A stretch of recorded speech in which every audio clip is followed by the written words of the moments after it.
Sejam bem-vindos, então, à nossa segunda aula, a aula que tem como título Homens Irrepreensíveis.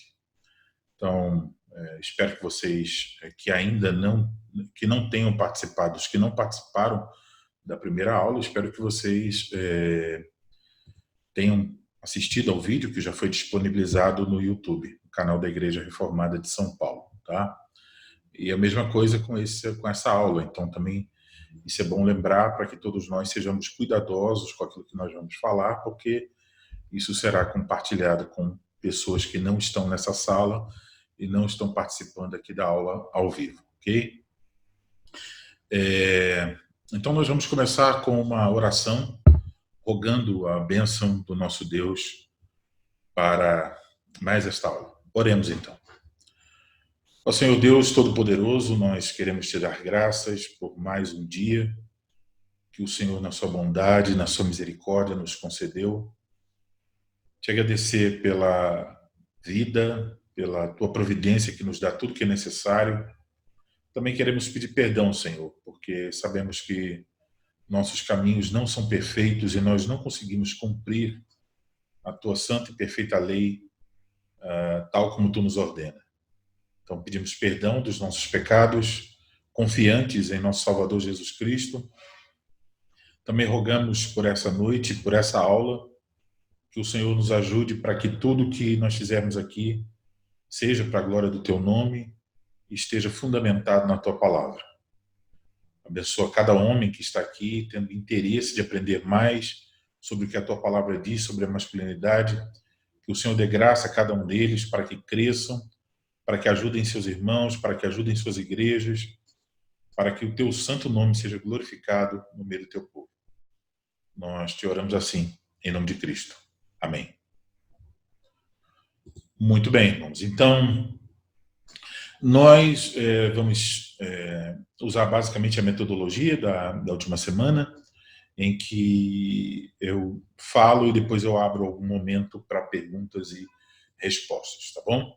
E vocês mantenham, então, tanto o vídeo quanto o áudio desligado aí para que só apareça a minha gravação, senão corre o risco de aparecer algum som aí da sua casa, tá bom? Então nós vamos começar aqui com uma introdução, mas eu vou ter que editar isso aqui, já vi, porque eu acabei de cometer um erro aqui, mas me perdoe.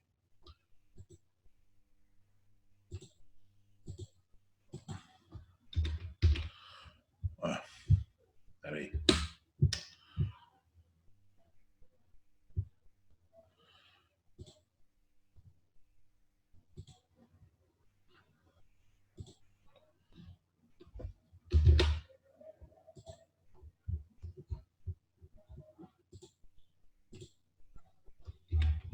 Agora sim.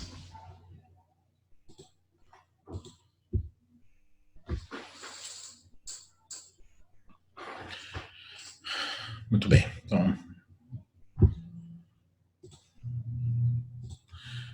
ainda tem irmãos que estão com o vídeo ligado. Aí.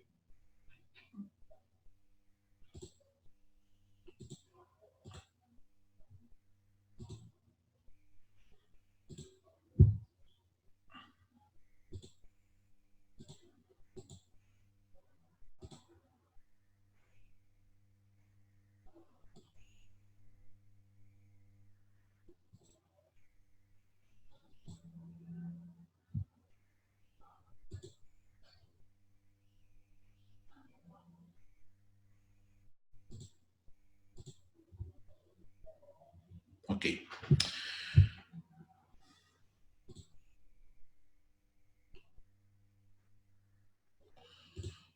Então vamos começar.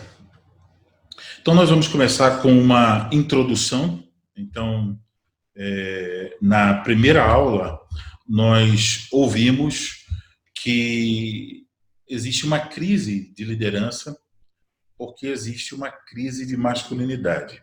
E ouvimos que, então, como cristãos, nos compete resgatar a masculinidade bíblica para o bem dos lares, para o bem da igreja e para o bem da sociedade. Então, eu quero repetir aqui algo que eu disse semana passada e que eu julgo ser muito importante, que nós devemos ter consciência disso, que uma igreja nunca será mais madura do que os homens que a compõem. Então, muitas vezes, homens estão criticando suas igrejas, quando, na verdade, a omissão deles em ajudar seus irmãos a crescerem, a omissão deles em cumprirem seu papel, é parte do problema que aquela igreja está enfrentando. Então, obviamente, eles não são os únicos culpados, né, aqueles que estão reclamando, porém, muitas vezes há somente reclamação e não o reconhecimento da sua própria responsabilidade dentro daquele contexto. Então, às vezes nós queremos uma igreja madura, uma igreja saudável, quando nós mesmos, homens dessa igreja, não demonstramos essa maturidade, não demonstramos essa saúde espiritual. Então, isso é um ponto que nós devemos ter em mente, que uma igreja nunca será mais madura do que os homens que a compõem. Então, ela está vinculada porque os homens que compõem essa igreja, eles são líderes na igreja e são líderes nos lares, nas famílias que compõem essa igreja. Então, obviamente, a liderança deles tem um reflexo sobre a igreja. Então, surgem algumas perguntas, né? O que significa ser homem? E uma pergunta possível, alguém olhando para o nosso curso, e eu me lembro que quando eu ministrei esse curso lá em Paulista, em Pernambuco, algumas pessoas brincaram, disseram assim, mas eu não preciso de um curso para aprender a ser homem, eu já sou homem, então não preciso de um curso, né? Então, tem essa ideia, mas quando alguém diz isso, não está entendendo o que é esse curso. Esse curso não é um curso para ensinar a ser homem a partir de uma perspectiva mundana. Esse curso é um curso para nós aprendermos o tipo de homem que Deus quer que nós sejamos. E o tipo de homem que Deus quer que nós sejamos, como vimos na semana passada, a masculinidade bíblica ela é definida por uma pessoa, por Jesus Cristo.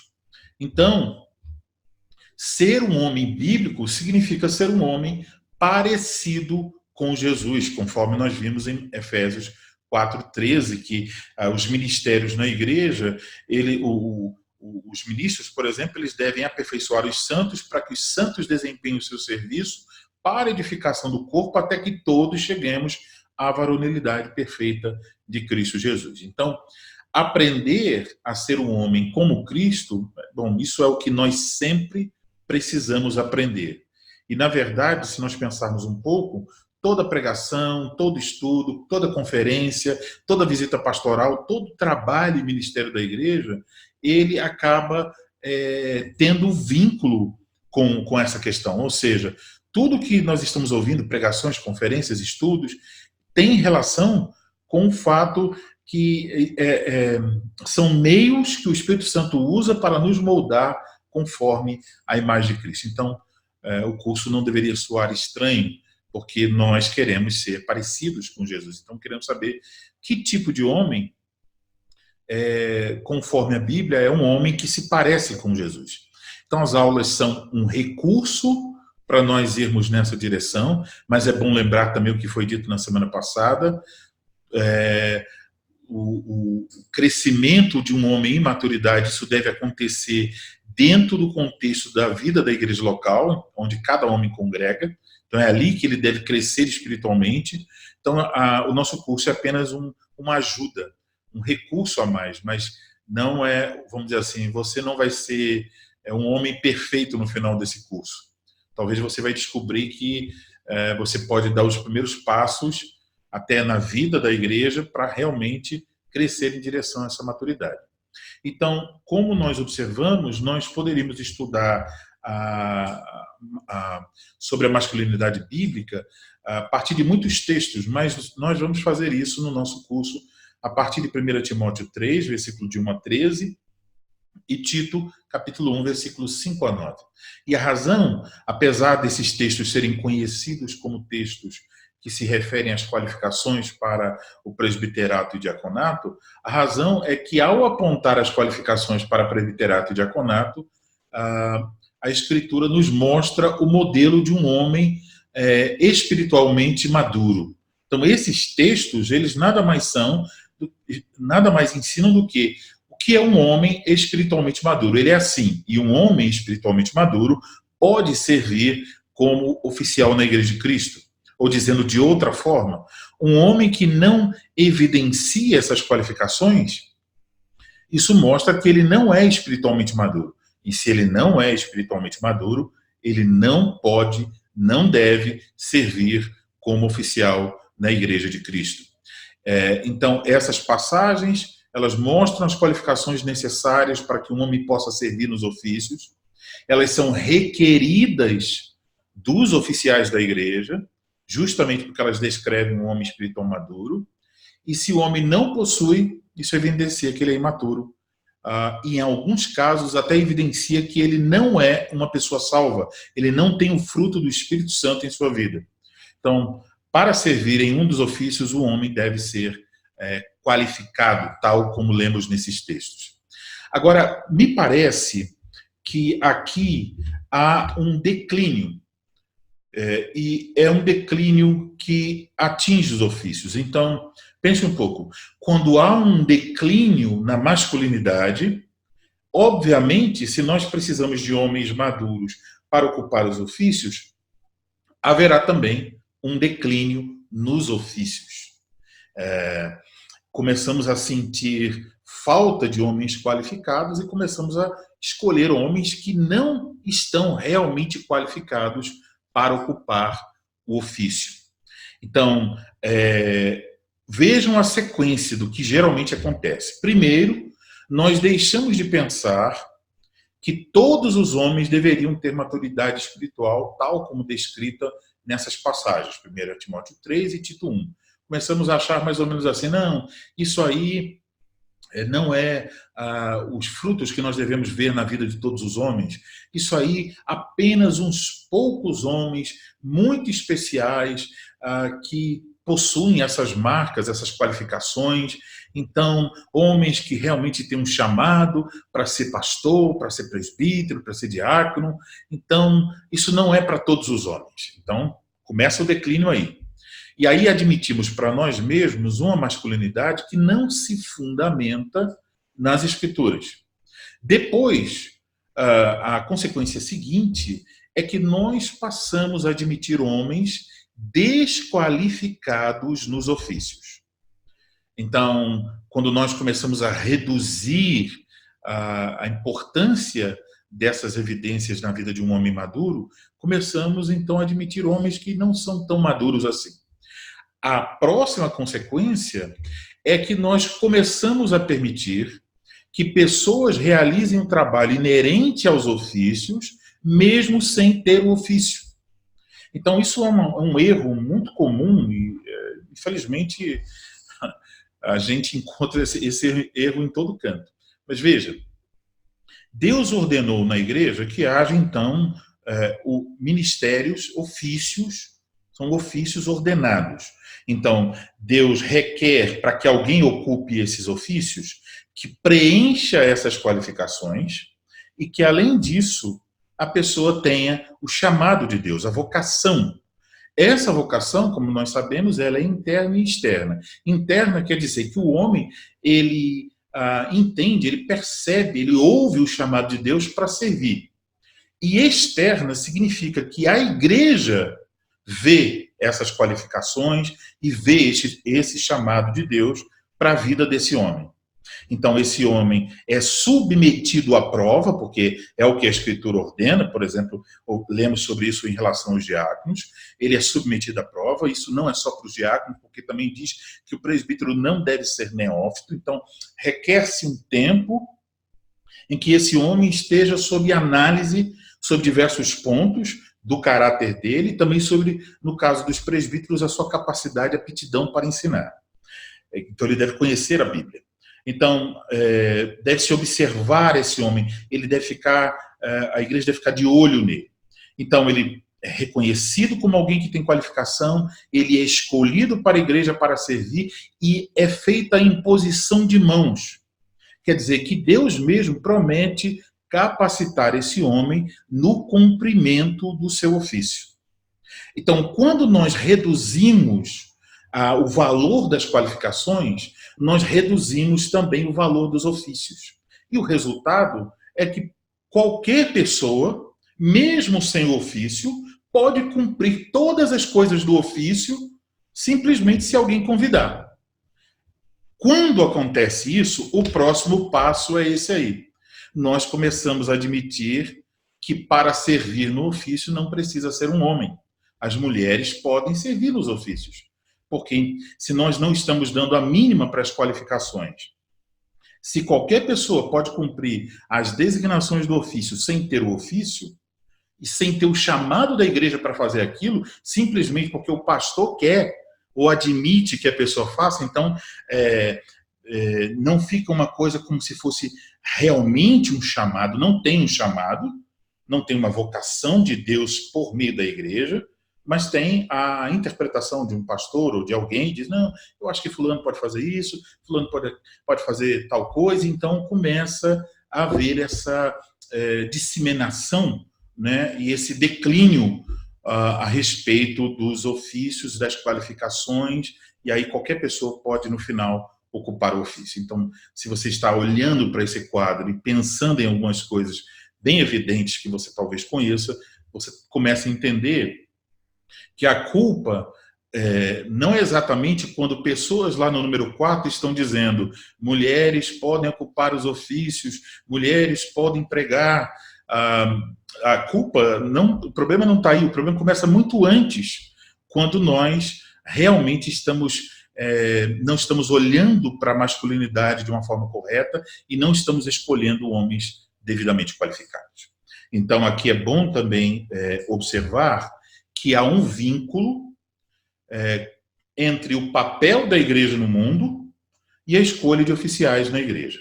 Eu quero, então, mostrar a você agora esse vínculo. Deixa eu ainda estou enrolado, irmãos. Espera aí. Acho que está aqui, achei.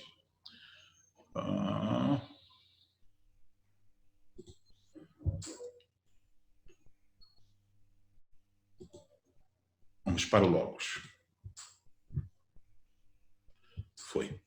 Então, vejam aqui, nós estamos em 1 Timóteo, capítulo 3, né? Então, você sabe, versículo 1, fiel é a palavra, se alguém aspira ao episcopado, excelente obra ao mesmo. Então, a partir daqui, começa a falar do bispo, né? do supervisor, que é um termo para falar dos presbíteros, que também são pastores na Igreja de Cristo. Então, do versículo 1 até o versículo 7, está falando especificamente sobre presbíteros. A partir do versículo de número 8, aí diz aqui, semelhantemente, quanto aos diáconos, e aí então nos diz que é necessário, então vem de novo, uma lista de qualificações para o diaconato. Quando nós chegamos lá no versículo 14, então, as qualificações terminaram aqui no versículo 13, vejam o que o apóstolo diz no versículo 14. Escrevo estas coisas. Que coisas? Tudo que está na carta, obviamente, mas nesse contexto mais imediato, estas coisas refere-se às qualificações para presbíteros e diáconos. Então, escrevo-te estas coisas, esperando e ver-te em breve, diz Paulo a Timóteo.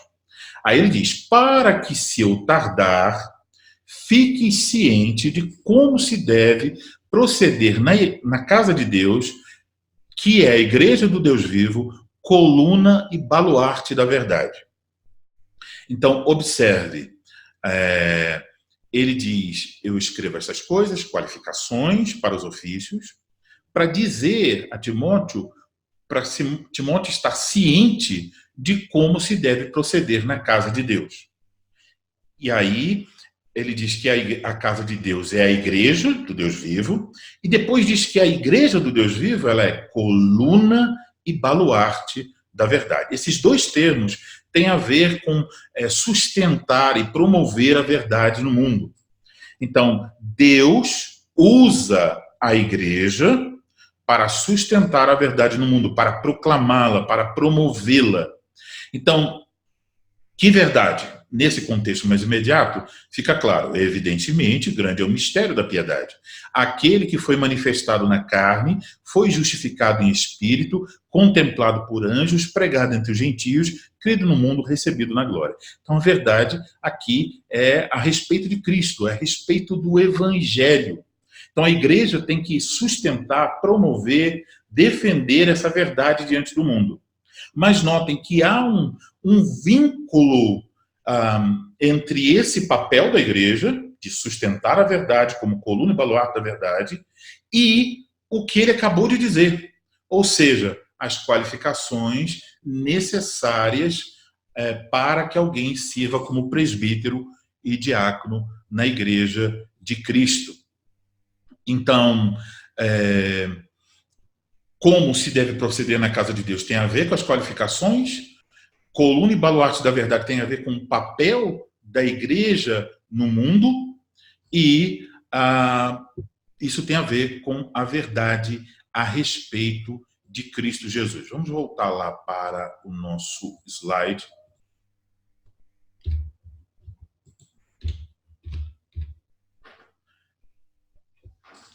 Então, veja, quando nós olhamos para essas qualificações, nós percebemos o quanto elas são importantes.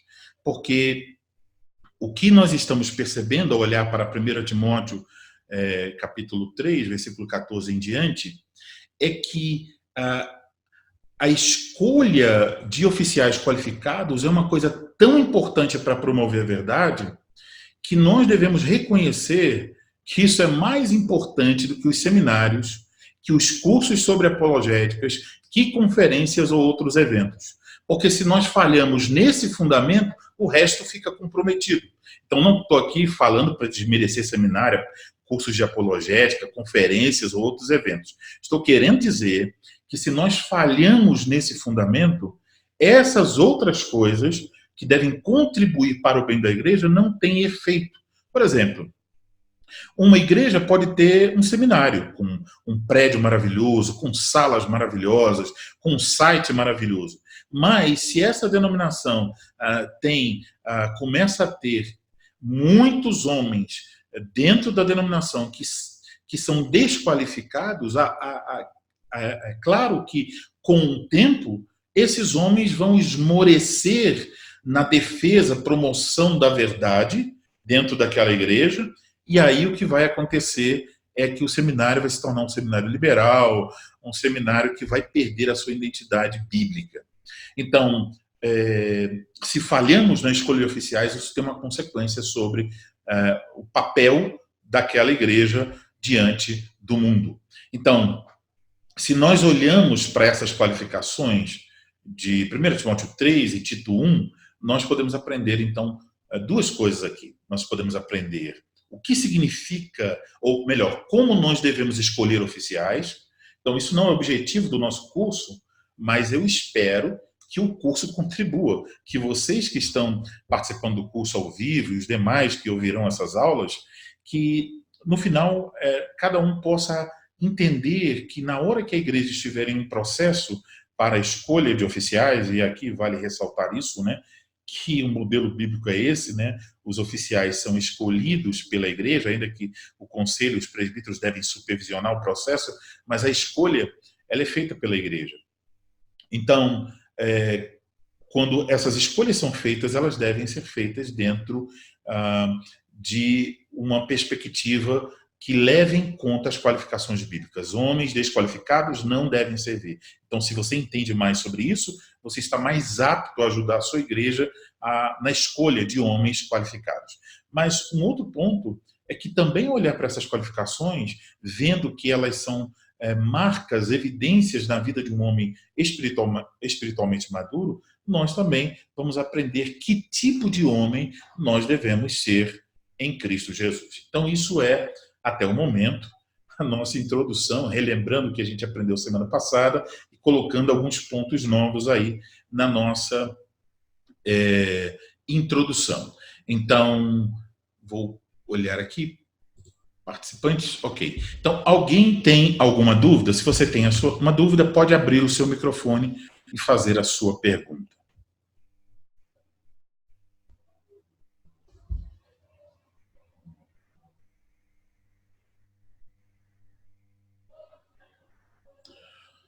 Ok, estou imaginando que nenhum homem tem dúvida nesse momento. Só para eu me certificar que está tudo ok, Renan, você está me ouvindo? Está tudo ok, né? Vocês estão aí? Estão aí? Tô ouvindo sim, pastor. Tá bom, obrigado. Então vamos continuar. Ninguém tem dúvida mesmo. Porque eu fico com medo de alguém estar tentando falar e de repente eu que não estou percebendo aqui. Mas ok. Nós vamos então para o nosso próximo ponto. Saímos da introdução. Já vimos que ninguém tem dúvidas, né? E vamos agora para significado. Então, em primeiro lugar, nós vamos olhar para as qualificações, 1 Timóteo 3 e Tito 1, e buscar o significado da qualificação que diz que é necessário que o bispo seja irrepreensível. Nós vamos ler duas passagens bíblicas nesse momento. A primeira delas em primeira carta do apóstolo Paulo a Timóteo, no capítulo de número 3, o versículo de número 2.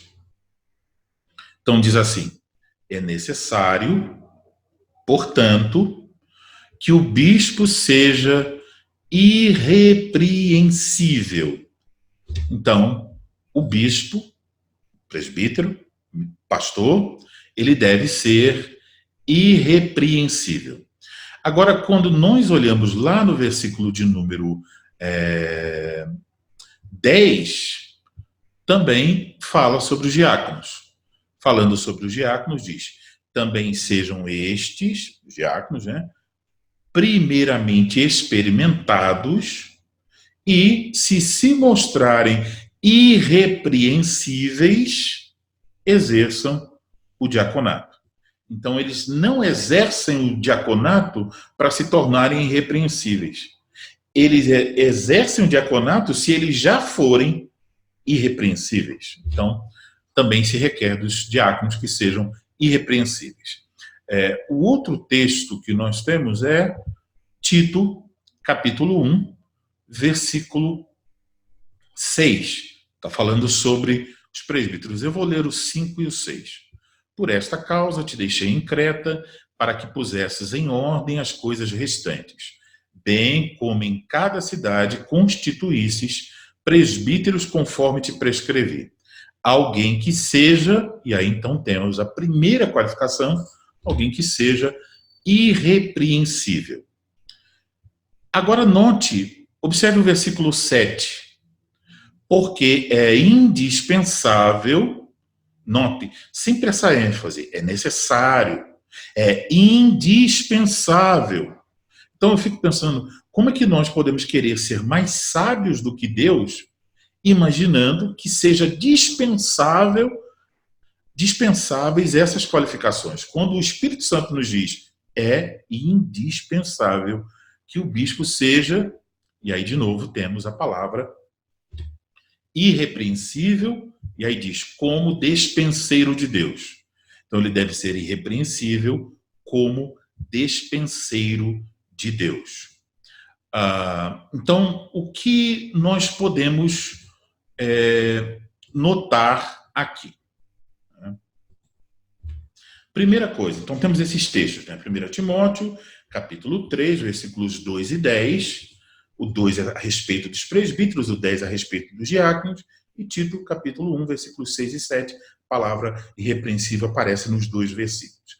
Então, o que nós podemos notar aqui? Primeiro, que é uma qualificação requerida de presbíteros e diáconos. Então, para ser um presbítero, precisa ser irrepreensível. Para ser um diácono, precisa ser irrepreensível. Então, aqui já cai uma certa, vamos dizer assim, uma certa lenda, né? Uma outra palavra que eu queria, mas não estou achando, um mito, que dá a ideia de seguinte, que para ser um presbítero tem que ser espiritual, mas para ser um diácono nem tanto, né? Mas a Bíblia não reconhece esse tipo de ideia.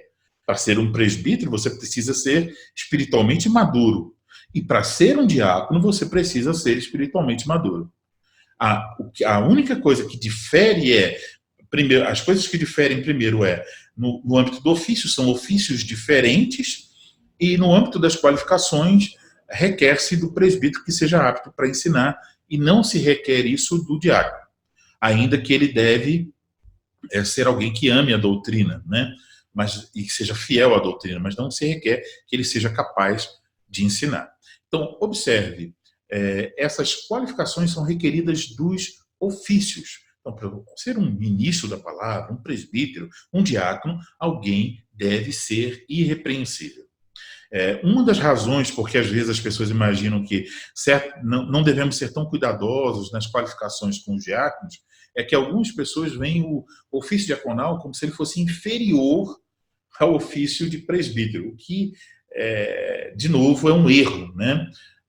Não existe um ofício superior, são ofícios diferentes, que têm ênfases diferentes, e não tem um ofício sobre o outro ofício. Os presbíteros não são mais importantes que os diáconos, nem vice-versa. Então, a segunda coisa que nós devemos notar é que na lista dessas duas passagens, 1 Timóteo 3 e Tito 1, essa é a primeira qualificação requerida. A primeira palavra que aparece, a primeira qualificação requerida é que o homem que vai servir no ofício seja irrepreensível.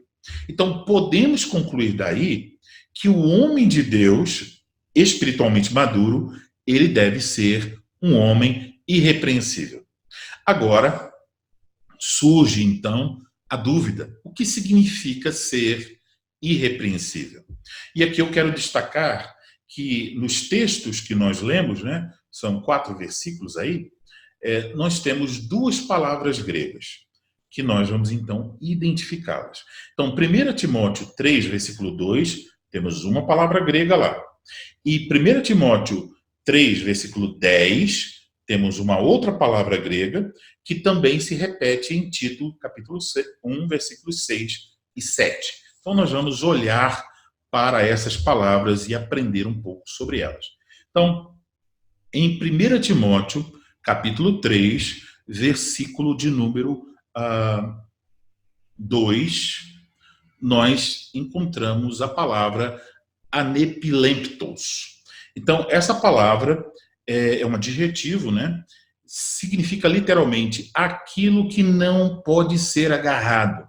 Então, ela tem um sentido de alguém que não pode ser censurado, que ele não pode ser repreendido. E por isso, geralmente, as nossas Bíblias traduzem por um homem irrepreensível. Então, alguém que não pode ser agarrado, alguém que não pode ser censurado ou repreendido.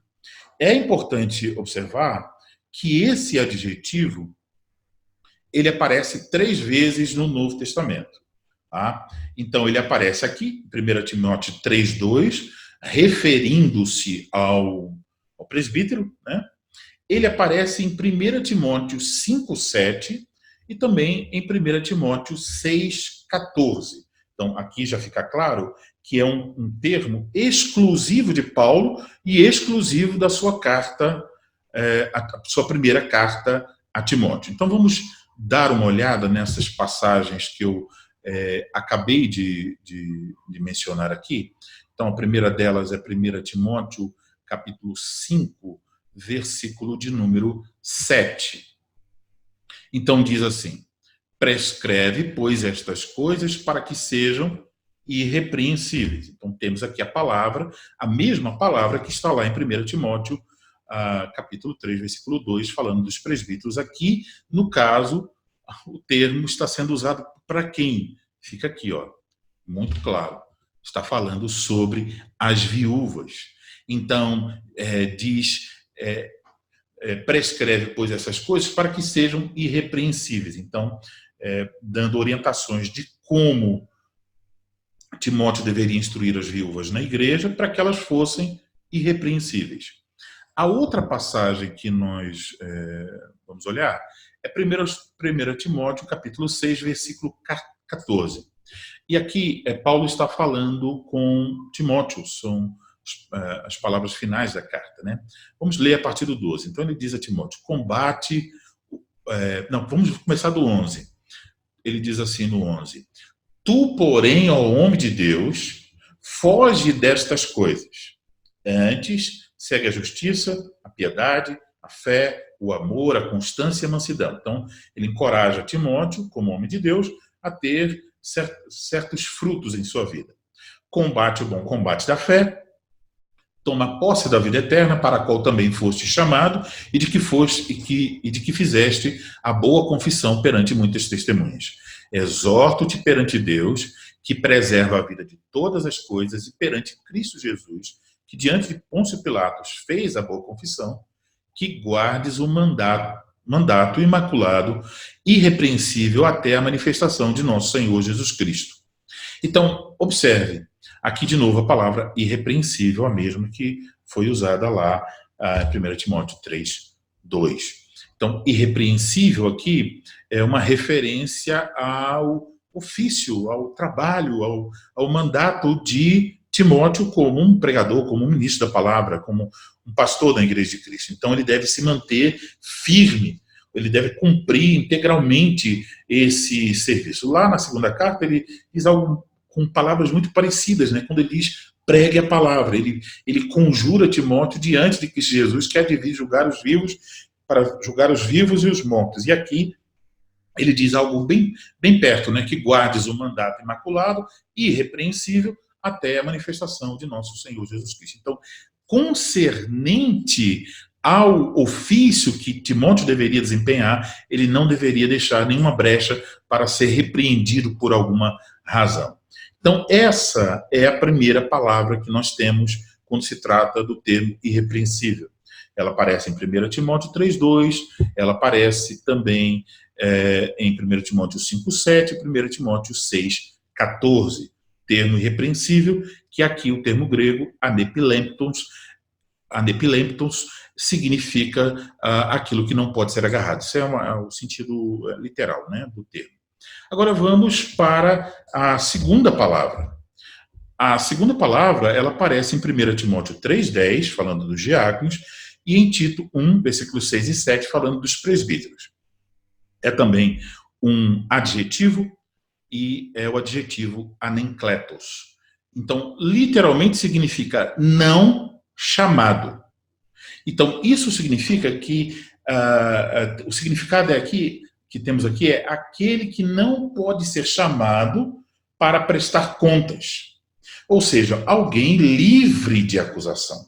Alguém que não é alvo de censura ou repreensão. Tá? Então, por isso também traduzido por irrepreensível. Agora, eu quero observar com vocês 1 Timóteo, capítulo 3, versículo de número 10, que nós já lemos, né? Se você tem sua Bíblia, acompanha aí. Então, nós lemos nesse texto que o diácono, ele deve ser experimentado. Quer dizer que o diácono deve ser testado, colocado à prova, antes de servir no ofício diaconal.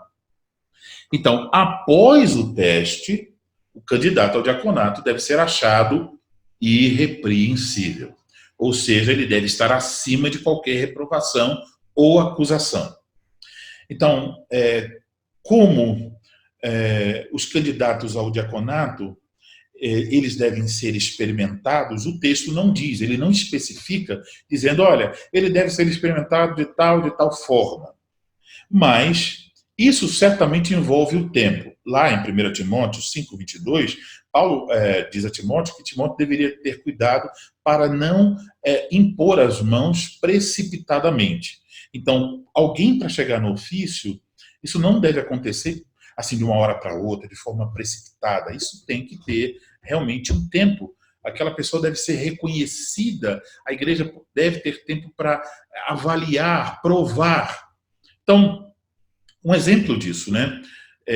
Por exemplo, se nós vamos pensar na disposição realmente para servir. Então, vamos pensar num homem que deseja ser diácono. E então ele já está lá na igreja, vamos dizer, sei lá, 4, 5 anos. E a igreja percebe que esse homem nunca se envolve em nada. Ele nunca tem disposição para contribuir, para ajudar, para encorajar outros irmãos a usarem seus dons. Ele não usa seus dons para servir a igreja. Então, nesse sentido, esse homem, quando é observado pela igreja, a igreja olha para ele e vê, não, ele é censurável, porque ele realmente não é uma pessoa que tem um coração disposto a servir. Ou poderíamos pensar no presbítero.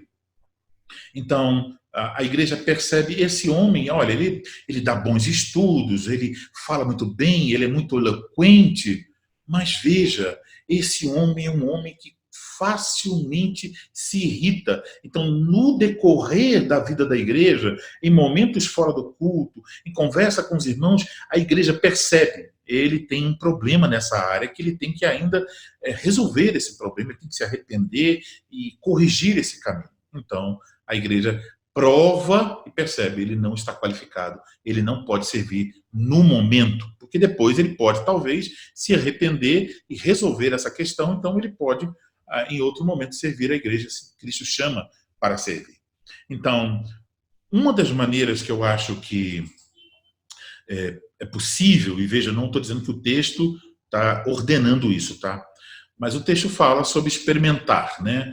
Que o diácono tem que ser experimentado. Então, uma das maneiras em que isso pode acontecer os homens que vão servir no ofício, ou que pretendem, eles podem ter um período em que eles vão receber um treinamento. Vamos dizer, vamos ver, os irmãos indiquem homens que vocês acham que no futuro podem servir como diáconos e presbíteros. Então, aqueles homens podem ficar num treinamento, vamos dizer, 1 ano, 2 anos, e nesse período a igreja pode olhar para eles de uma forma mais intensa, observando mais, provando se realmente eles estão aptos para servir naquele determinado ofício. Então, isso seria uma maneira, tá? Esse adjetivo, anencletos, ele é usado também, não só, ele também é usado em Tito, capítulo 1, versículo 6, para referir-se aos presbíteros. E aí é digno de nota que a palavra ela é repetida, como nós já observamos, no versículo 7, onde lemos que o bispo, o supervisor, ele deve ser irrepreensível como despenseiro de Deus. Veja aí na sua Bíblia, Tito 1, 6 e 7. Essa palavra, despenseiro, ela refere-se ao administrador de uma casa. É a palavra oikonomos. Essa palavra poderia ser traduzida também como mordomo, como administrador. Então, é o que cuida da despensa. Então, ele é o que administra a casa. Então, o mordomo, o administrador, nesse caso, a casa, qual é a casa? Como despenseiro de Deus. Porque ele vai servir em qual casa? 1 Timóteo 3, 14 falou, a casa de Deus, que é a igreja do Deus vivo. E vocês devem lembrar também que dentro das qualificações diz que o presbítero deve ser capaz de administrar a sua própria casa, porque senão ele não tem condições de administrar a casa de Deus. Então, veja como essas coisas são tão claras na Escritura, porque imagine assim, nós temos um homem que é um péssimo administrador de sua casa. Problemas no casamento, na criação dos filhos, negligência no seu papel como marido, como pai, um péssimo administrador. Mas ele é muito eloquente, ele sabe bastante teologia. Vamos colocá-lo como presbítero, ou vamos levá-lo para o seminário para ele se tornar um ministro da palavra. Então fazemos esse tipo de coisa e esperamos um resultado diferente. Não vai ter um resultado diferente. Se ele é um péssimo administrador na sua casa, ele será um péssimo administrador na casa de Deus. Se ele é infiel na sua casa, no seu lar, ele será infiel lá também na casa de Deus. Então, Deus dá aos presbíteros essa incumbência de serem os administradores na sua casa. E aqui, então, eu queria chamar a sua atenção, teve esses dois textos aí que eu me esqueci de colocar antes, né, o significado literal de anencletos. Então, vimos agora, o presbítero deve ser irrepreensível como administrador na casa de Deus. E aí, então, eu quero chamar a sua atenção para isso aqui. existe um vínculo entre rebaixar ou minimizar as responsabilidades dos presbíteros e a negligência quanto às qualificações na hora de se escolher presbíteros. Então, quanto mais nós pensamos de forma baixa sobre a responsabilidade dos presbíteros, nós vamos também rebaixar as qualificações. Não, é um trabalho fácil, é só aqui ter a reunião do conselho para tomar decisão sobre qual a tinta que a gente vai usar na parede do prédio e se vai contratar um faxineiro novo, é só isso. Então, alguém que saiba alguma coisa sobre administração financeira ou de empresa vai se dar muito bem aí. Mas não é esse o caso. Isso não é o ofício do presbítero. O presbítero é administrador na casa de Deus.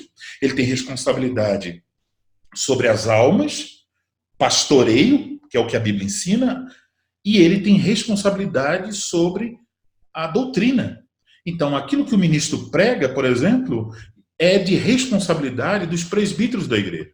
Então, na maioria das igrejas reformadas, nós temos um bom costume de que quando o presbítero, quando o ministro da palavra vai assumir o púlpito, ele recebe o púlpito através do conselho da igreja. Então, um dos presbíteros vai até ele, antes dele subir, e dá o que nós chamamos de adestra da comunhão. É como se estivesse dizendo, o conselho da igreja aprova que esse homem pode pregar a palavra de Deus. Ele é um homem ordenado, ele é um homem chamado por Deus, ele é um homem ordenado no ofício, e ele é um homem fiel. Então, ele pode ocupar o púlpito da igreja para pregar a palavra de Deus. Então, os presbíteros zelam por isso, têm a responsabilidade de cuidar das ovelhas, de pastorear, inclusive, o próprio ministro da palavra, os outros presbíteros e os diáconos. Há essa interação. E aqui, então, devemos perceber, se a igreja olha para o trabalho dos presbíteros como uma coisa mínima, assim, sem muita importância, não sentindo peso, então qualquer homem pode ocupar, e aí desprezamos as qualificações e homens desqualificados estarão assumindo, então, o ofício de presbítero na igreja. Esse adjetivo que nós estamos vendo aqui, ele aparece em outras partes, tá? Eu errei ali, tá, irmãos? Agora que eu percebi. Eu errei. Não é lá em cima, 1 Timóteo 3:2, não. Que eu copiei, colei, então houve o erro. Esses textos aí são do termo anencletos e não do termo anepilemptos, tá?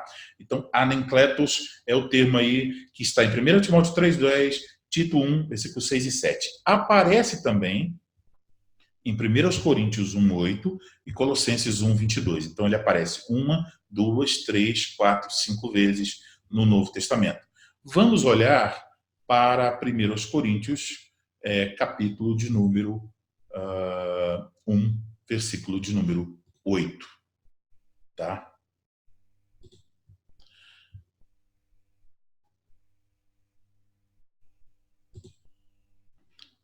Vamos lá. Então, versículo 8. O qual também vos confirmará até o fim, para serdes irrepreensíveis no dia do nosso Senhor Jesus Cristo. Então, está falando da obra de Deus, nos salvos em Cristo. Uma das coisas que Deus fará é nos confirmar até o dia de nosso Senhor Jesus Cristo, o dia do seu retorno, para naquele dia nós sermos achados irrepreensíveis. É o mesmo termo usado lá nas duas passagens, 1 Timóteo 3:10 e Tito 1, versículos 6 e 7. A outra passagem é Colossenses, capítulo 1, versículo 22. Vamos ler o 21, né? E a vós outros também, que outrora eres estranhos, inimigos no entendimento pelas vossas obras malignas, agora, porém, vos reconciliou no corpo da sua carne, mediante a sua morte, para apresentar-vos perante ele, santos, inculpáveis e irrepreensíveis. A mesma palavra, o mesmo adjetivo também é usado aí nessas passagens. Então, aqui nós devemos perceber que, obviamente, existe uma diferença do uso lá nas qualificações e do uso aqui em 1 Coríntios 1:8 e Colossenses 1:22. Nessas passagens finais, Coríntios e Colossenses, o que nós temos aqui são passagens que estão mostrando a obra de Deus em nós, para nos aperfeiçoar, para que no dia final nós sejamos encontrados irrepreensíveis. Então, isso tem a ver com toda a obra da salvação. A justificação, a santificação, tudo isso está incluído aí. Nós seremos encontrados irrepreensíveis, não porque nós nos esforçamos muito, mas por causa da graça de Deus operando em nós. E já lá nas passagens das qualificações, isso se refere à nossa responsabilidade nesse mundo. Então, devemos dizer o seguinte: quando o Espírito Santo opera em nós, nós vamos começar a crescer, amadurecer e nos tornar cada vez mais irrepreensíveis, até que, finalmente, quando Cristo voltar, nós estaremos plenamente vivenciando isso, seremos realmente e finalmente irrepreensíveis. Não vamos mais pecar e realmente seremos encontrados irrepreensíveis na vinda de nosso Senhor Jesus Cristo. Então, devemos ter ciência dessa diferença. Agora, vamos voltar lá para o nosso slide.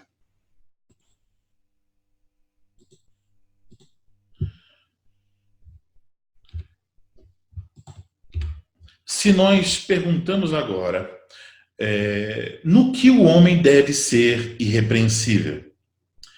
Então, quando perguntamos isso, nós devemos ter noção que essa palavra, ela é uma palavra que vai nos fazer olhar para todas as demais qualificações. Então, irrepreensível é uma qualificação que sintetiza as demais. Então, no que ele deve ser irrepreensível? Em todas as demais qualificações.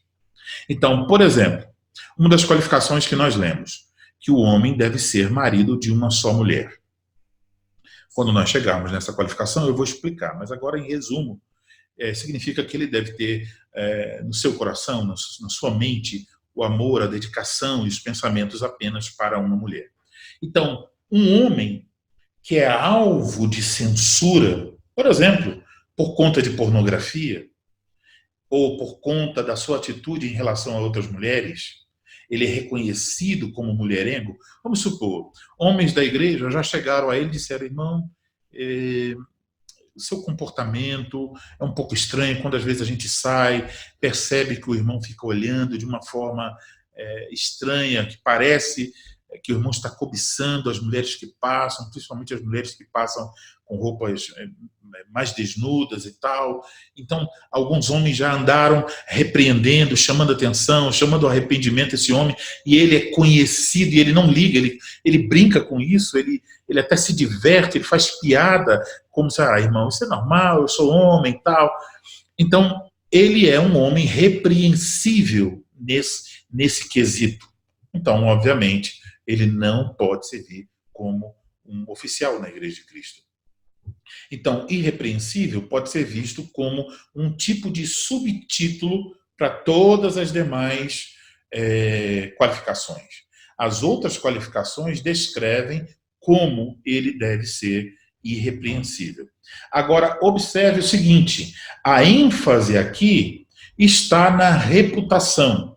E aí devemos lembrar, lá em Atos 6, quando foram escolher os diáconos, uma das coisas que disse é que deveriam ser homens de boa reputação. Então, essa ênfase na reputação, devemos entender que nós estamos, ao tratar das qualificações, e dizendo que ele deve ser irrepreensível, nós estamos nas cartas pastorais. 1 Timóteo, Tito. E são as cartas pastorais onde nós encontramos as qualificações. Então, no contexto das cartas pastorais, significa que o caráter dos homens fiéis, dos verdadeiros pastores na Igreja de Cristo, dos verdadeiros diáconos, contrasta com o caráter dos falsos mestres, que estavam manchando o nome de Cristo, do Evangelho e da Igreja. Então você pode ler muitas coisas sobre os falsos mestres. Então eles tinham um problema não só na doutrina, naquilo que eles ensinavam, mas a vida dos falsos mestres também era completamente fora do evangelho. Então, por isso era necessário não só homens fiéis quanto à doutrina, mas homens fiéis que fossem aptos e dignos, de tal forma que eles atraíssem outras pessoas para a fé cristã, que as pessoas olhassem para eles e vissem, por assim dizer, um reflexo do caráter de Cristo. Eles se parecem com Cristo. Então, uma questão que pode surgir aqui agora é a seguinte: o homem irrepreensível, ele é um homem perfeito? Não.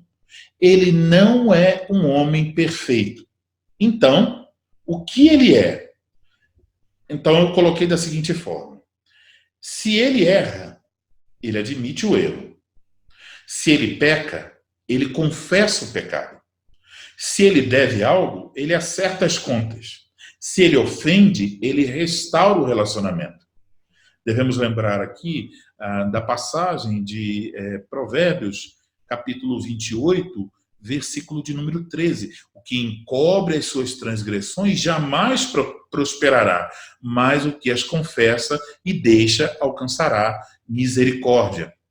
Também de Mateus, capítulo 5, versículos 23 e 24, que fala que se nós pecamos contra alguém, devemos deixar a nossa oferta no altar e lá buscar reconciliação com aquela pessoa contra quem nós pecamos. Então, o homem irrepreensível não é o homem que nunca peca, porque todos nós, infelizmente, estamos nesse mundo lutando contra o pecado, nós falhamos, erramos e pecamos de fato. Porém, esse homem, ele não deixa essa questão em aberto. Se há algum erro, ele vai admitir o erro, ele vai consertar. Se há um pecado, ele vai confessar, se arrepender e viver de uma forma diferente a partir daquele momento. Se ele tem dívidas, ele vai acertar as contas. Se ele ofendeu alguém, ele vai buscar a reconciliação. Então, dizendo de outra forma, ele não deixa pendências que podem torná-lo repreensível. Então, veja, quando é que nós nos tornamos repreensíveis? Quando nós não repreendemos a nós mesmos. Então veja, se eu não me autoexamino, como diz 1 Coríntios capítulo 11, eu vou ser julgado pelo mundo. E então eu me torno alvo de julgamento. Mas se eu mesmo julgo a mim mesmo, se eu mesmo me examino e admito os meus pecados e procuro correção, então outra pessoa não o fará. Vamos supor, você estava conversando com alguém e você disse uma coisa inconveniente. Aí ficou um clima chato. Aí daqui a pouco saiu, foi tomar uma água, todo mundo se afastou. Pode ser que mais tarde um homem virá até você e dirá: irmão, aquelas suas palavras não foram edificantes, suas palavras foram inconvenientes, não glorificaram a Cristo. Mas veja, se você antes disso reúne as pessoas que ouviram e diz: irmãos, eu pequei, eu falei perversidade, eu falei coisas desagradáveis, inconvenientes, eu não vigiei na minha fala, não dominei a minha língua, eu pequei contra o Senhor e pequei contra os irmãos. Então eu queria que os irmãos me perdoassem. Pronto. Agora ninguém vai repreender você. Por quê? Porque você mesmo confessou o seu pecado, buscou arrependimento e está pronto a deixá-lo. Então, homem irrepreensível não é o homem que não peca. Homem irrepreensível é o que não deixa pendências que podem torná-lo repreensível. Então, aqui, muitas vezes, pessoas que já são oficiais, elas cometem esse erro, né? Elas acham: eu sou um presbítero, eu sou um diácono, sou um ministro, eu não vou me retratar porque isso vai me diminuir. Não vai se diminuir, ótimo, porque é isso mesmo, hein? Importante que nós venhamos a diminuir para Cristo ser glorificado. Então não devemos ter esse tipo de mentalidade. Devemos antes reconhecer os nossos erros. E eu acho que as pessoas, quando percebem que, por exemplo, o ministro da palavra é um homem que reconhece seus erros, elas veem então que ele é, como elas, um pecador, mas que se arrepende, que recorre à mesma graça, que depende do mesmo Cristo. Ele não é um super-homem. Ele é um homem dependente da graça do Senhor Jesus Cristo. Então, eu espero que até aqui vocês tenham entendido o significado. Nós vamos para o próximo ponto, são as aplicações do que nós ouvimos. É uma parte menor da nossa aula, tá? Mas antes da gente seguir, eu quero saber se alguém tem alguma dúvida sobre o que nós ouvimos até agora. Se alguém tem alguma pergunta, pode fazê-la.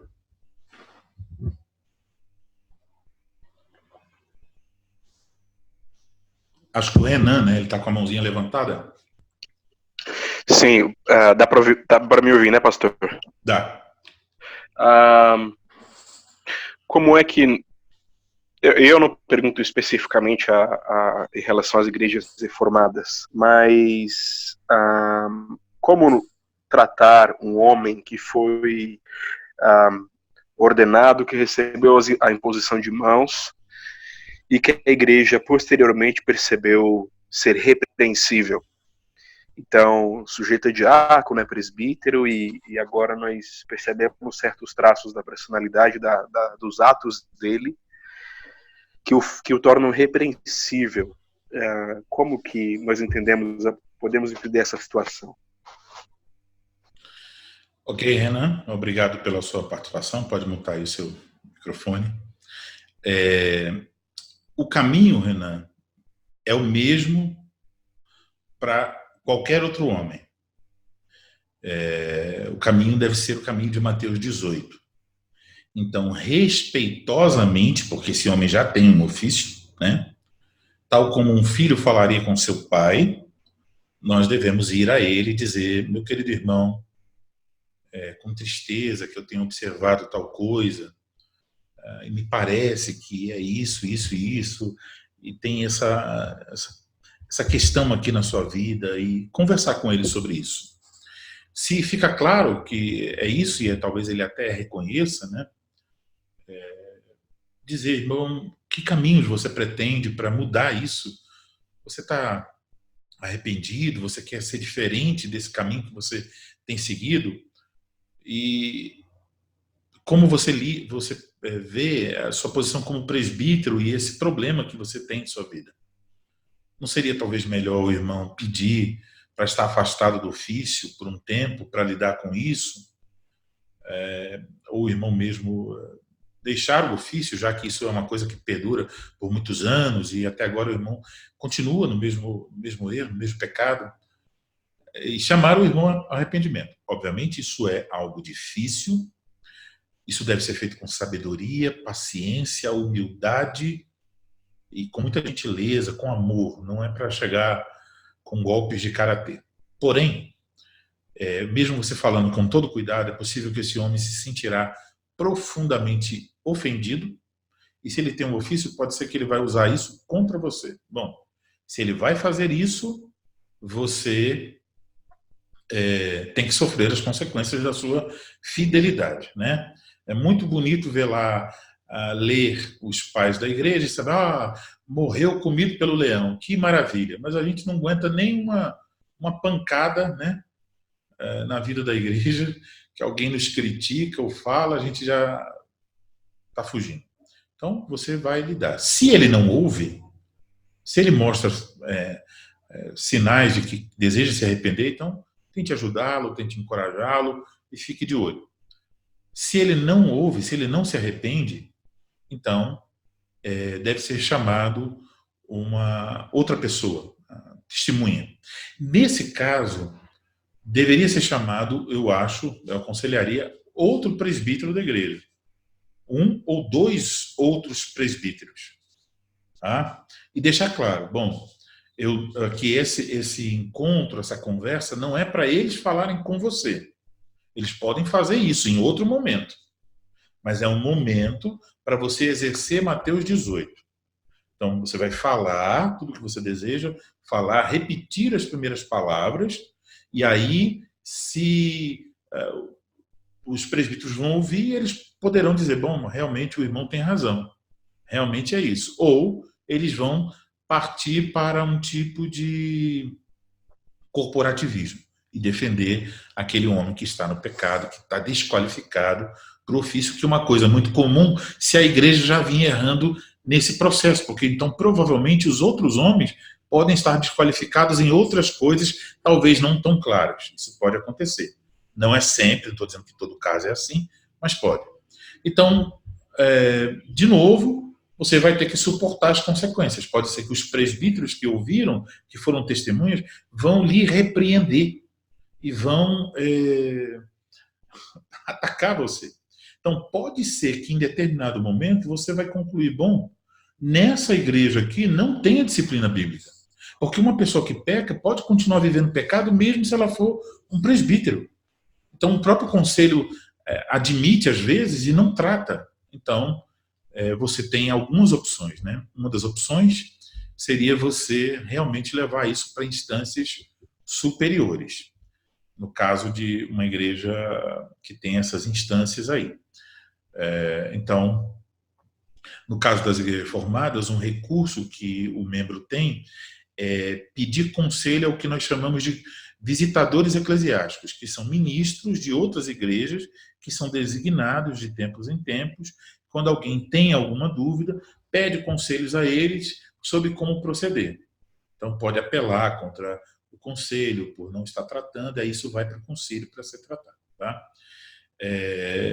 Então, tem esses caminhos aí. Ou, em determinado momento, a pessoa vai concluir, bom, nessa igreja não tem disciplina bíblica e até a pessoa pode estar sofrendo algum tipo de perseguição, então talvez, depois de muito se esforçar, de cumprir suas responsabilidades, ela vai chegar à conclusão que o sistema que ali está colocado ela não consegue mudar aquilo. Então, talvez em algum momento ela vai dizer, bom, então eu vou servir, talvez em outra congregação, até da mesma denominação, que seja uma congregação onde haja homens que estão evidenciando em sua vida que eles são qualificados. Eu espero ter respondido a sua pergunta, Renan.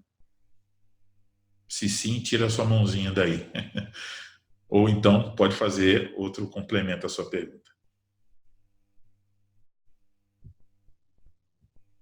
Renan? Eu estou tentando ver aqui o modo para tirar a mãozinha. Tá bom, fique tranquilo. Então deixa essa mão aí. Mas respondeu sim, obrigado. Tá bom. Mais alguém tem alguma dúvida? Ok, vamos seguir então para a parte final da nossa aula com a aplicação. Então, deixa eu mexer aqui no cursor. Ok, aplicação. Então, primeiro eu quero fazer a aplicação em relação à escolha de oficiais, né? Ministros, presbíteros, diáconos. E aqui, uma coisa que eu tenho pensado muito é sobre, às vezes, um erro que eu acho que quase todas as igrejas nós estamos cometendo em algum momento. Qual é? Que, por exemplo, uma igreja pode dar grande ênfase na escolha de presbíteros, pode dar grande ênfase na escolha de diáconos, mas não se preocupa tanto quanto às qualificações para enviar um homem para o seminário. E eu acho que isso é um grande risco. Por quê? Porque se nós enviamos um homem que não tem as qualificações para o seminário, que não se mostra um homem maduro, o seminário não vai mudar isso nele, provavelmente não. Pode até acontecer pela misericórdia do Senhor, mas geralmente não. Ele vai permanecer e talvez até pior, porque ele está longe de sua igreja, longe dos seus pastores, numa situação atípica, congregando numa igreja em outra cidade, que as pessoas não conhecem ele tão bem, ele agora como seminarista pode mascarar certas coisas. Então ele fica ali, 1 ano, 2 anos, 3 anos, 4 anos. Os colegas vêm, porque estão convivendo com ele, né? Mas às vezes a outra igreja não percebe, a igreja dele está longe, e ele termina o seminário, ele faz o estágio, e aí ele faz uma prova, e aí, no caso das igrejas reformadas, ele é submetido a uma prova num concílio, e aí ele pode ser chamado para ser ordenado pastor, sem que pudéssemos realmente prová-lo. Então, está assim, a igreja que vai chamá-lo está entendendo que a igreja que o recomendou para o seminário, realmente está dizendo, esse é um homem qualificado. Ele pode servir como ministro. A única coisa que ele não pode ainda servir como ministro é porque ele ainda precisa do treinamento, mas as qualificações ele já tem.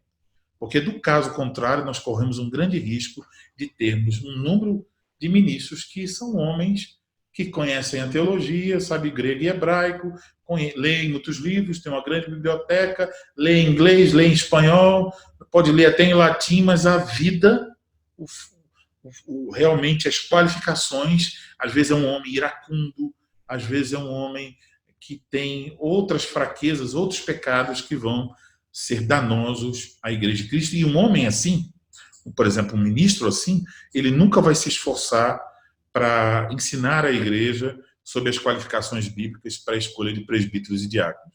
E aí, logo, as próximas escolhas podem ter declínios por causa disso. Então, o que deve ser avaliado quanto a esta qualificação, né, irrepreensível na hora de escolher um oficial? Então, a primeira pergunta é: o candidato é alvo de acusações? Então, isso principalmente em relação às demais qualificações. Por exemplo, alguém diz assim, olha, vamos dizer assim, quando as pessoas falam de alguém que não é moderado, por exemplo, não é moderado, é alguém que, por exemplo, algumas vezes foi repreendido por não ter tido moderação e ficou embriagado. Então, esse homem, se fica evidente isso, então ele é alvo de acusações, ele não deve ser um oficial na Igreja de Cristo. A segunda questão, o candidato é alguém que procura resolver questões pendentes. Então, por exemplo, se ele tem um relacionamento quebrado, ele procura restaurar. Quando ele peca, ele reconhece seu pecado e busca perdão. Ele é um homem assim? Ou ele é um homem que peca e deixa o tempo passar como se o tempo fosse esconder seu pecado, mas as pessoas estão olhando para ele dizendo: rapaz, ainda estou amargurado com o irmão fulano e tal, que tem 4 anos que ele fala uma coisa, que aí também vai ser culpa da outra pessoa, né, que não chamou arrependimento, mas esse homem não pode ser um oficial. E uma terceira questão, o homem com má reputação, ou cheio, o que é cheio de questões não resolvidas, ele não é um homem, ele é, tá? Ele é um homem, tá?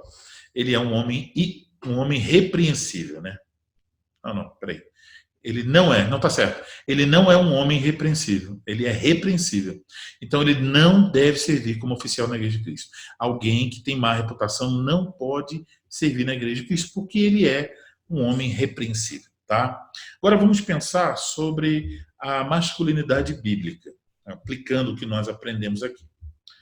Então, algumas perguntas que vocês podem e devem fazer a vocês mesmos. Existem pessoas que podem acusar você de algo ainda não resolvido? Eu quero dar aqui alguns exemplos para que vocês procurem na sua própria vida, se examinem. Por exemplo, você fez brincadeiras ou falou algumas palavras impensadas e isso criou um mal-estar numa determinada situação e você deixou isso para lá? Você tem pecados sexuais passados com questões não resolvidas? Você tem negócios ilícitos? Então, por exemplo, se uma pessoa da sua empresa chegasse na igreja, ela olharia para você e diria: rapaz, esse cara é crente? O que ele faz lá na forma no comércio dele, tudo ilegal? Diria isso? Você tem alguém diria que você tem falta de moderação? Por exemplo, você é uma pessoa que dorme tarde, acorda tarde, demonstra outra coisa, você demonstra avareza, você demonstra preguiça. As pessoas seus pais vão dizer assim: esse menino é um preguiçoso, acorda meio-dia e vai ler João Calvino. Aí parece muito, o rapaz pode pensar assim: olha, eu estou estudando as institutas da religião cristã, eu sou um homem muito espiritual, né?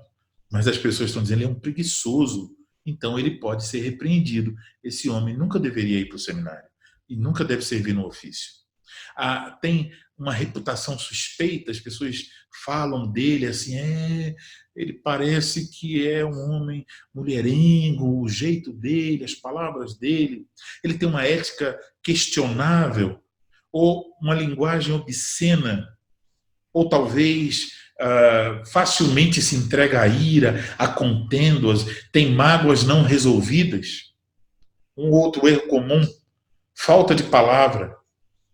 Vou chegar às 19 horas e chega às 20, às 21, como se nada tivesse acontecido, nem reconhece que deu a palavra.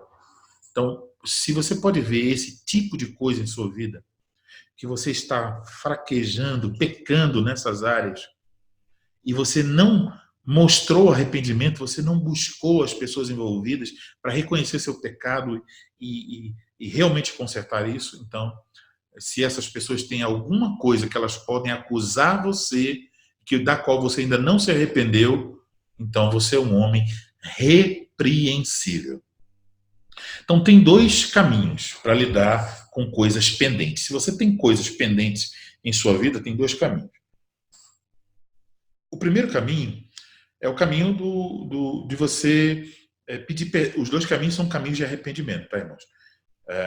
A primeira situação, há situações em que você deve pedir perdão a Deus e também perdão às pessoas que você ofendeu. Então, como eu disse lá no exemplo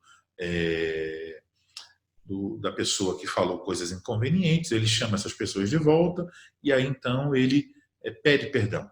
Né? Então, um exemplo, se você fez uma fofoca, então isso é um caminho difícil, mas você teria que ir lá ao irmão contra quem você falou e ir aos irmãos a quem você falou, que te ouviram, e pedir perdão, e dizer, irmãos, eu pequei, eu realmente quebrei o 9º mandamento, e queria pedir perdão aos irmãos, porque eu envolvi os irmãos em um pecado.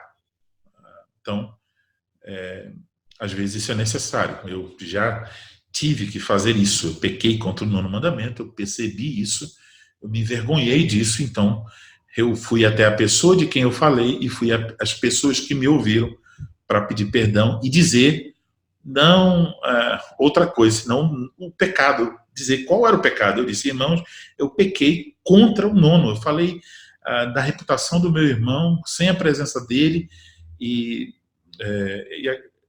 pedi perdão a eles por envolvê-los naquela fofoca. Então, às vezes nós precisamos orar, pedir perdão a Deus e pedir perdão às pessoas envolvidas. Agora, há situações em que não será possível isso.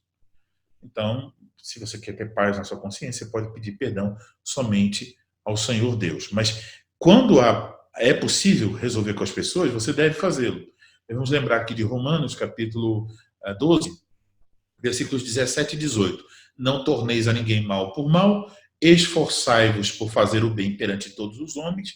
E aí diz, se possível, quanto depender de vós, tende paz com todos os homens. Agora, há situações em que não é adequado pedir perdão a outra pessoa. São situações raras, né? Mas vamos supor, você é um homem que fez um mal a alguma moça no passado, de quem você gostava muito, mas aí você, vamos dizer, você teve relações com ela e depois abandonou, e aí passaram-se anos, você foi para outra cidade, você foi alcançado pela graça de Deus, você casou-se. Então, talvez na consciência esse homem possa dizer, tem com essa coisa pendente. Mas se você for entrar em contato com aquela mulher do passado, isso pode ter um efeito pior do que se você não entrar em contato. Então, nessas situações, talvez não seja sábio realmente procurar aquela pessoa para pedir perdão, mas pedir somente perdão a Deus. Se você fosse fazer isso, eu diria que você deveria fazer junto com a sua esposa, se a sua esposa tiver maturidade para isso, tá? Ela deveria acompanhar esse processo para você não estar conversando com a mulher do passado sozinho, tá?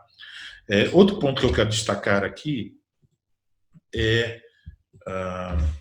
que é no lar onde essa qualificação, ser um homem irrepreensível, essa qualificação da verdadeira masculinidade bíblica deve ser vista primeiro. Ou seja, sua esposa ou seus filhos, será que eles diriam que você é um homem irrepreensível?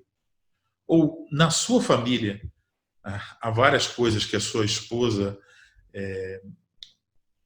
diria que você é digno de repreensão? Então, aqui mais uma vez, há homens que eles acham que vai destruir a masculinidade deles se eles pedirem perdão à sua esposa e seus filhos.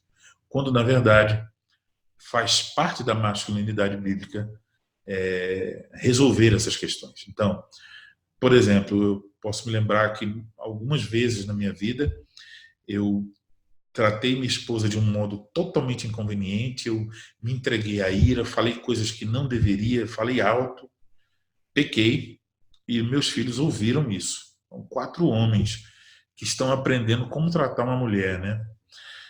E muitas e muitas vezes, quando nós íamos para o almoço, ler a Bíblia, fazer nosso devocional após a refeição, ou qualquer outra refeição, né? Não precisa ser o almoço, então nós sentávamos à mesa, então era um momento muito propício.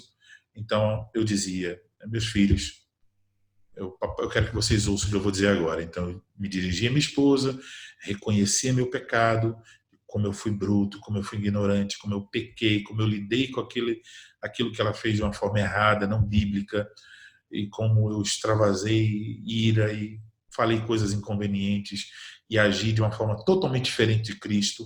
Então pedi perdão à minha esposa na frente deles, tá? Para que eles aprendessem também que o homem deve pedir perdão à sua esposa quando ele peca contra ela. Então eles viram um lado ruim, né, pecaminoso, mas também viram a graça de Deus brilhar através daquele momento em que, impelido, né, pela obra do Espírito Santo, eu pedi perdão à mãe deles, tá?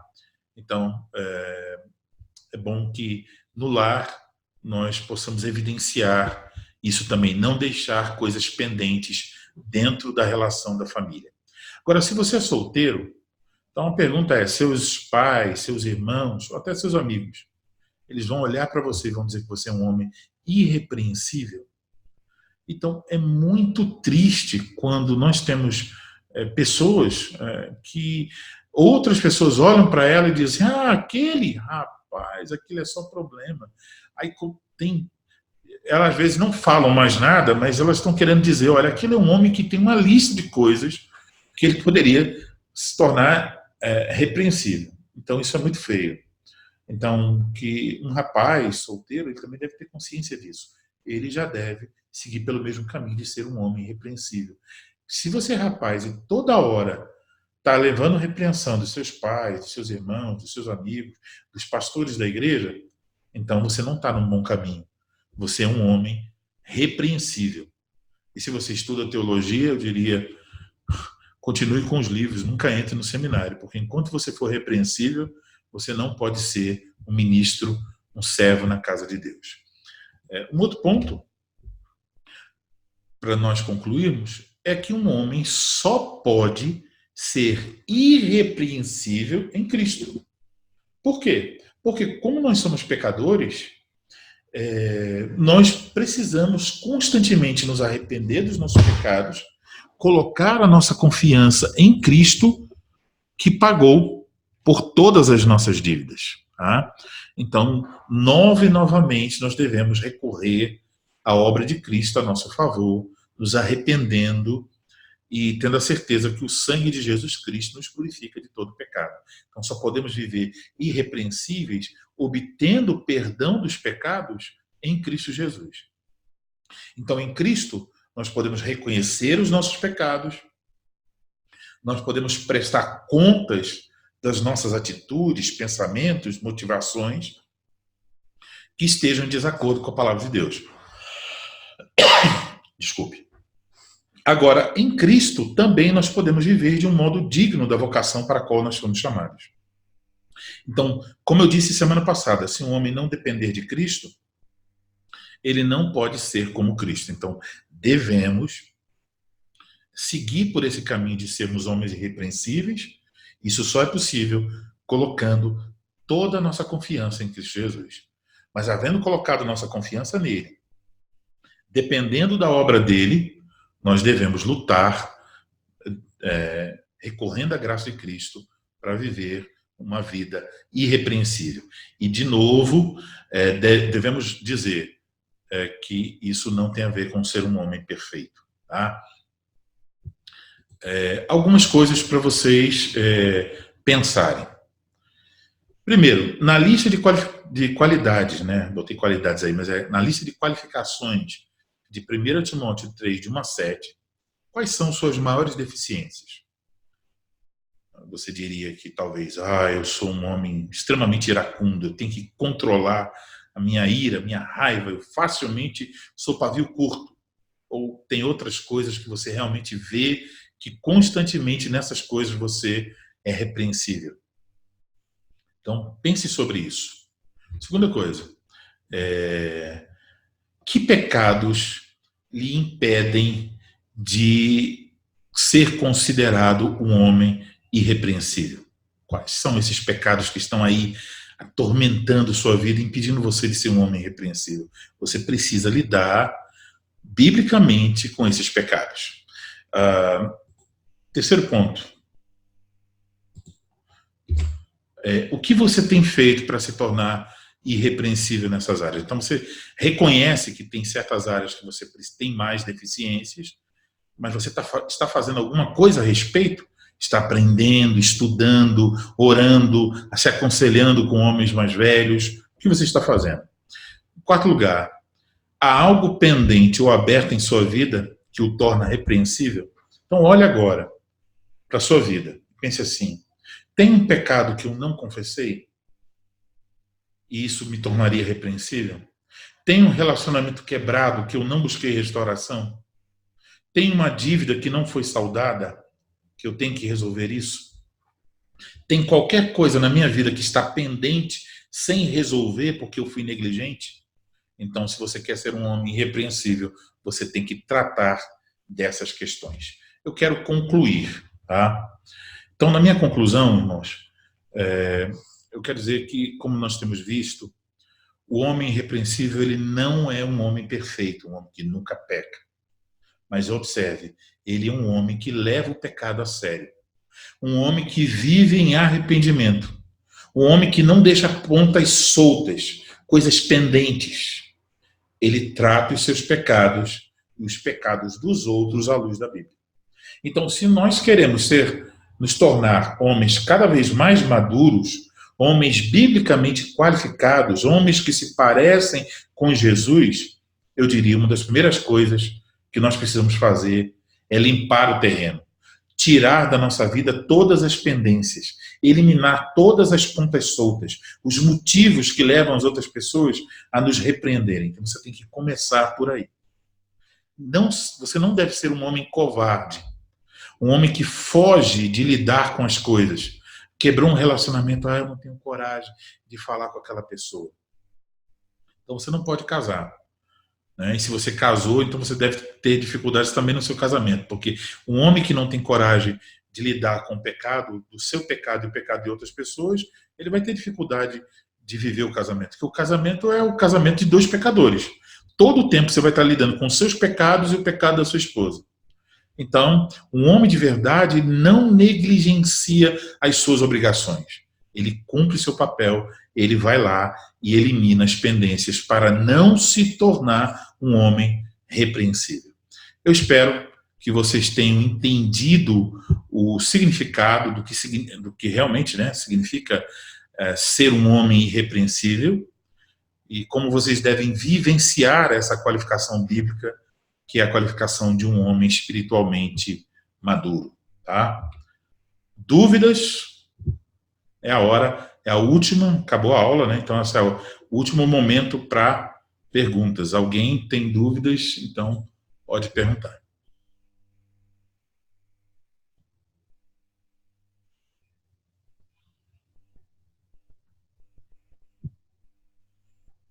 Alguém gostaria de resumir o que aprendeu nessa aula?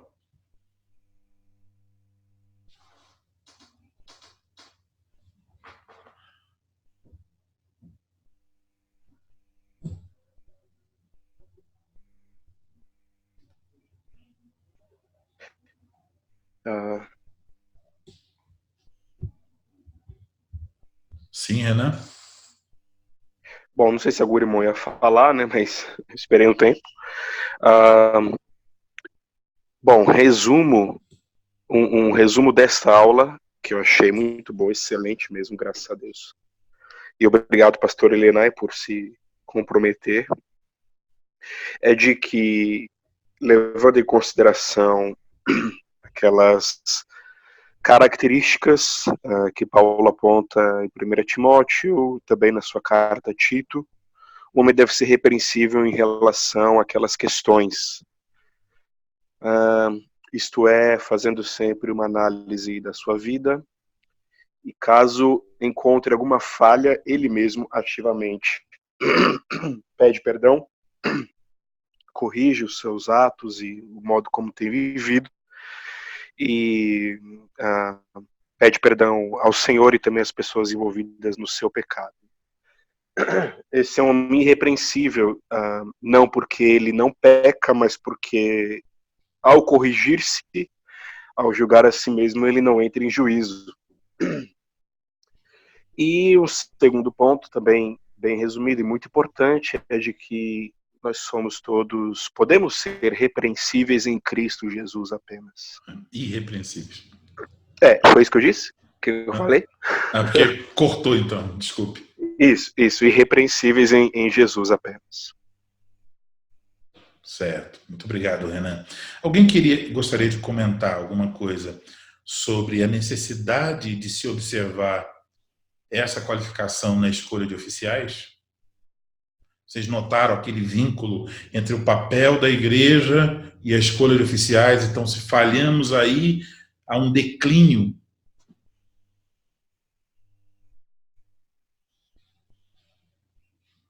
Todo mundo com medo de falar, rapaz.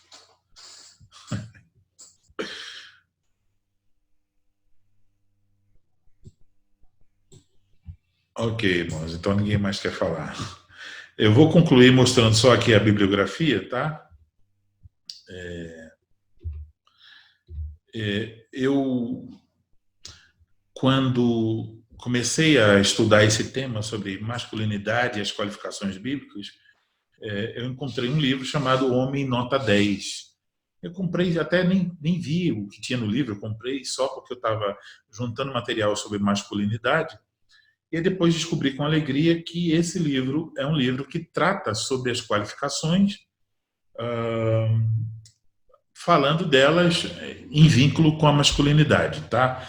Então, equipando líderes de caráter em casa, na igreja, na comunidade, é o Homem Nota 10. Então, eu recomendo esse livro se você quer continuar estudando sobre esse assunto e ter esse recurso aí, inclusive para pastores que querem estudar com os homens da igreja, é uma excelente obra. Algumas, por exemplo, nas aplicações aqui, eu usei algumas ideias lá do livro, então eu sou grato ao autor, né, por esse recurso. Uma outra obra que eu também quero recomendar é a obra Encontrando Presbíteros e Diáconos Fiéis, que vai tratar também sobre as qualificações para os ofícios de presbítero e diácono. É um livro da editora Fiel, também é um livro recomendável para você estudar sobre esse tema das qualificações e principalmente as questões de aplicação sobre essas qualificações. Tem várias ilustrações, vários exemplos que são muito úteis, tá? Então são as duas obras que são úteis para o estudo deste assunto, tá? Eu usei mais um pouco, foi a primeira obra, a segunda não usei tanto aqui na nossa aula, tá bom? Então, agradecer aos irmãos por mais uma vez estarem aqui, né, participando da aula, da nossa segunda aula, Homens Irrepreensíveis. Pedir aos irmãos que ajudem a divulgar o canal para que mais homens sejam alcançados. Se você acha que essa aula foi benéfica para você, imagino que você queira compartilhá-la com outros homens, né? O nosso canal, para poder ele ter até o endereço certo lá, ele tem que ter mais de 100 inscritos.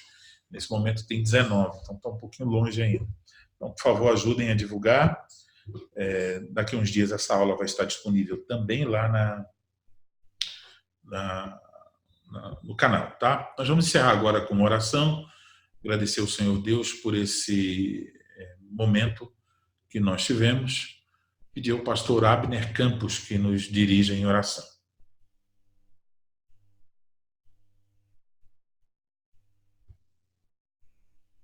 Pastor Abner. O áudio está ativo? Tá. Senhor Deus, muito obrigado pela tua bondade e misericórdia. Obrigado, Senhor, pela redenção que há em Jesus Cristo, nosso Senhor e Salvador de nossas vidas. Obrigado, Senhor Deus, porque o Senhor tem guiado as nossas vidas, Senhor Deus, para que possamos seguir os teus passos. Ó Senhor Deus, obrigado. Ajude-nos, Senhor Deus, nas nossas vidas e que possamos ser irrepreensíveis a todos os momentos. Ó Senhor Deus, que esteja cada vez mais moldando o teu Filho em nós. Obrigado, Senhor Deus, por tudo. Em nome de Jesus Cristo, que eu oro e agradeço. Amém. Amém. Obrigado, pastor Abner. Obrigado a todos os irmãos. Vamos encerrar a nossa reunião. Deus abençoe os irmãos. E mais uma vez, quando for compartilhar, compartilhe e convidem outros. Veja, nós temos 30 e poucos homens lá no grupo do WhatsApp, mas as nossas aulas geralmente estão sendo apenas com 10 homens aqui ao vivo. Mas tá bom, não me preocupo com isso não. Vamos continuar, mas compartilhem com seus amigos, seus irmãos na igreja, para que eles também sejam edificados, tá bom? Um grande abraço, Deus abençoe os irmãos.